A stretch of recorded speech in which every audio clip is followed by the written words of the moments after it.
One day, James had to wait at the station till Edward and his train came in. This made him cross. Late again! Edward laughed and James fumed away.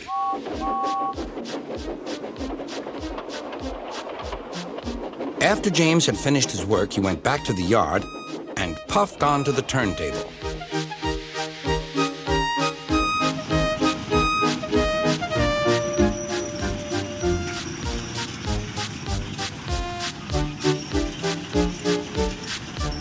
He was still feeling very bad-tempered. "Edward is impossible," he grumbled to the others. "He clanks about like a lot of old iron, and he is so slow, he makes us wait." Thomas and Percy were indignant. "Old iron? Slow? Why, Edward could beat you in a race any day." "Really," said James, "I should like to see him do it."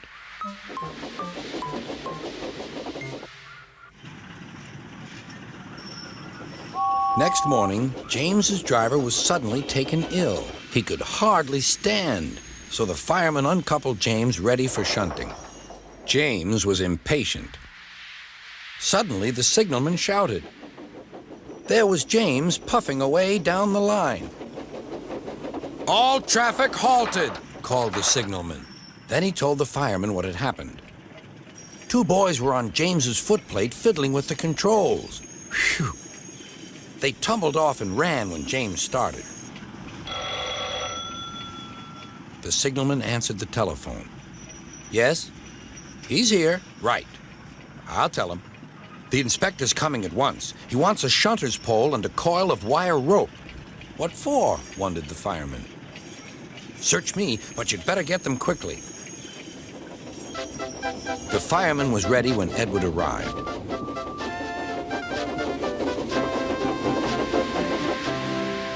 The inspector saw the pole and the rope. "Good man, jump in."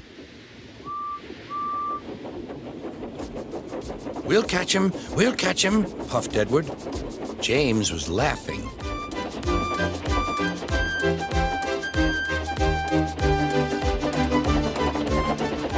What a lark, he chuckled to himself. Suddenly, he was going faster and faster. He realized that he had no driver. "What shall I do? I can't stop! Help! Help!" We're coming, called Edward.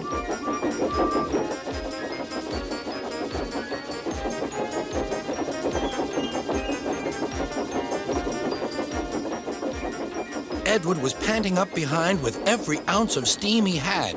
At last, he caught up with James.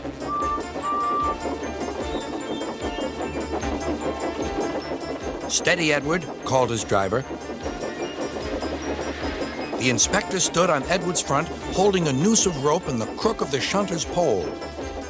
He was trying to slip it over James's buffer. The engines swayed and lurched. At last, "Got him!" he shouted. He pulled the noose tight.